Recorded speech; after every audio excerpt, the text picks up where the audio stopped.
What you need to know. Gucci Grace will, however, still live comfortably for the rest of her life even if the businesses that her husband left her collapse, as post-coup law ensures that she has a decent pension. 5 years ago, Alpha Omega Dairy was one of Zimbabwe's fastest-growing dairies, with a range of products that became dominant on supermarket shelves and the streets in the country's major cities.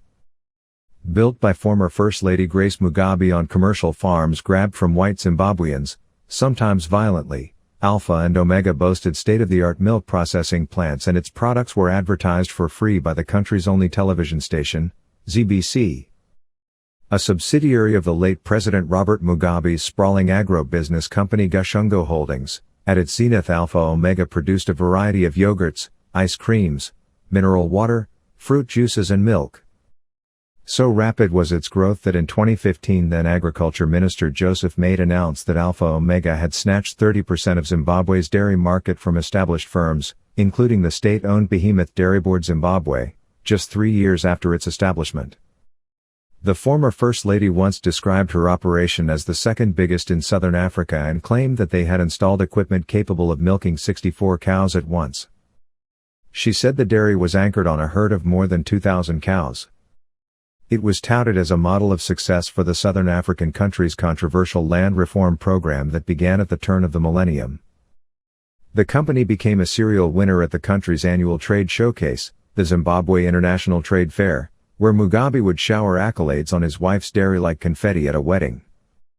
At the ruling party's ZANU-PF's televised rallies, it became routine for cameras to zoom in on ministers happily feasting on Alpha Omega ice creams.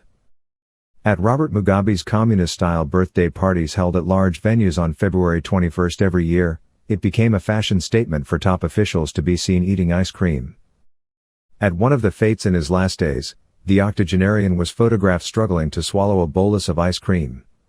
On the eve of the coup that eventually toppled Mugabe, his successor Emmerson Mnangagwa, who was the vice president at the time, had to issue an apology for claiming that he fell ill after eating Alpha Omega ice cream during one of the rallies. Mr. Mnangagwa started vomiting amid claimed diarrhea at a rally in the southern town of Gowanda and was immediately airlifted to South Africa for treatment. His backers insinuated that it was the Alpha Omega yogurt that caused his illness and this did not go down well with his boss. He was subsequently fired for allegedly plotting against his boss, only for him to return as president after a couple of weeks following the November 27, 2017 coup. That incident could have marked the end of Alpha Omega's dairy market dominance and the beginning of the demise of a business empire built by one of Africa's longest-serving presidents as the Mugabes lost power a few weeks later. A few years after his inglorious exit and subsequent death in Singapore in 2019, the empire that Mugabe built is crumbling like a deck of cards. President Mnangagwa's new government turned off the taps for lucrative contracts from state-owned enterprises and all of a sudden Alpha Omega had to face the real market on its own. Some of its major buyers were the army, parastatals, public hospitals and police, among other state institutions. When creditors came knocking on its doors, Mugabe's widow could not keep the business afloat. She is now leasing part of the company's dairy estate in the Mazoe area, west of Harare, to a local businessman, but this has not helped to revive Alpha's fortunes. A survey in Harare showed that leading retailers last received Alpha Omega products several months ago. At the sprawling estate in Mazoe, a fleet of broken-down delivery trucks catch any visitor's eye. Employees who spoke to Nation Africa complained that they now go several months without receiving their salaries. Things have not been looking good since the death of President Mugabe and after his widow decided to take a back seat in the running of the business, said a Gushungo Holdings worker, who sought anonymity fearing reprisals. At times we go months without getting paid and business is now hard since the owners no longer wield the influence they used to have. Auctioneers also regularly put farming equipment and vehicles from Mugabe's Gushungo Holdings and Gushungo Dairy Farm on sale as the family scales down operations. The last auction was on February 22, a day after the late ruler's birthday, which is now a national holiday in Zimbabwe. Old vehicles and farming equipment such as combine harvesters went under the hammer. A family member said the auction was part of a plan to scale down business operations by the late dictator's widow, who has rarely been seen in public since her husband's death.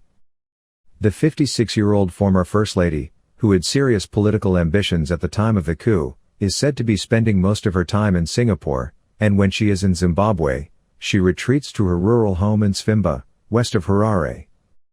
A decision was taken to sell the equipment at the farms because it was no longer being used due to the serious downscaling of operations, said a Mugabe family member, speaking on condition of anonymity.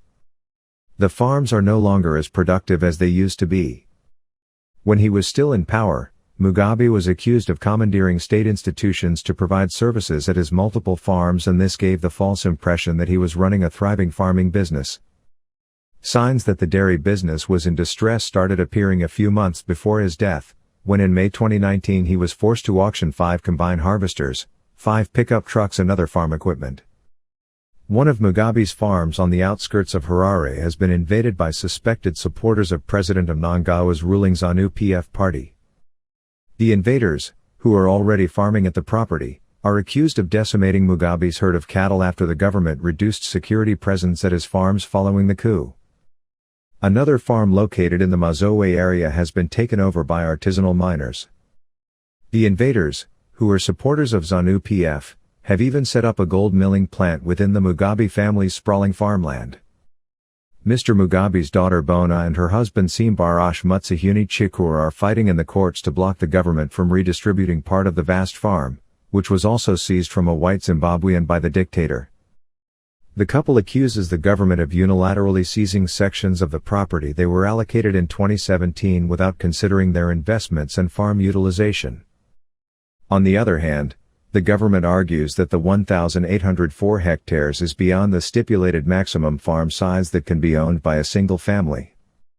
In 2019, President Mnangagwa said a land audit had revealed that Grace Mugabe's widow owned 16 farms and indicated that excess properties would be seized. Using her moniker, the Zimbabwean ruler said, "I know of one lady, stop it, who has about 16 farms, yet the law says one family one farm." Although the land audit report that revealed that top ruling party officials and government mandarins amassed vast tracts of land during the chaotic land reform program was handed over to the president in December 2019, no action has been taken against the former First Lady or any other owners of multiple farms. Mugabe's sympathizers believe the invasion of his farms and the threats to seize them show that President Mnangagwa's administration is vindictive. "I have never seen a country that treats the family of its former leader like this. It's sad," said Terry Mhungu, a former ZANU-PF Youth League member. "Comrade Mugabe empowered us with land, and we cannot thank him by dispossessing his widow and children of the same land they took back from our colonizers." There is, however, little sympathy from ordinary Zimbabweans for Ms. Mugabe, who was nicknamed Gucci Grace in her heyday because of her penchant for shopping in the most expensive designer shops in Western capitals. Her lifestyle in a country where the World Bank says nearly half of the population lives in extreme poverty made her husband extremely unpopular in the tail end of his rule.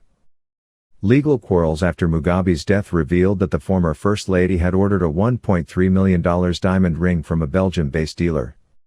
She also owned an extensive portfolio of luxury homes overseas, including a $7.6 million home in Hong Kong. At the time of Mugabe's death, it was rumored that he had amassed billions of dollars in his 40 years in power, but his registered estate shows that he was only worth millions. The estate registered in a Harare court in December 2019 by his daughter Bona showed that he left behind $10 million held in a local bank, 4 houses in the capital, 10 cars, a farm, his rural home and an orchard.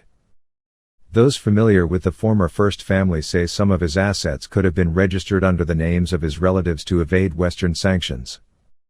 In the last 14 years of his rule, Mugabe was the subject of an asset freeze and travel ban by the United States and the European Union over allegations of human rights violations and electoral fraud. A total of 15 farms he seized from white Zimbabweans at the height of the country's land distribution program, and Alpha Omega were some of the business ventures that were not listed on the estate.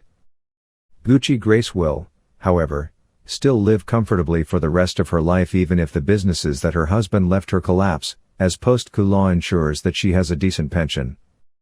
As a former First Lady, she is entitled to a Mercedes-Benz E300 or 1 4-wheel drive station wagon or an equivalent or similar class of motor vehicle and 1 pickup van, says the law passed in 2020. The vehicles will be replaced every 5 years. She also gets an entertainment allowance and 2 foreign trips annually where she flies business class. Her workers are allocated a vehicle or vehicles seen fit by the president.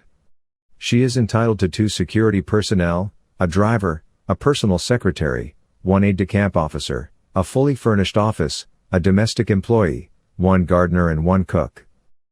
In 2018, Mugabe complained that he was given only $467,000 in pension, not the $10 million that was widely reported. He was also given 2 houses, including a mansion built for him by the Chinese while he was still in power. The Harare Mansion, famously known as Blue Roof, remains the Mugabe's family home in the capital.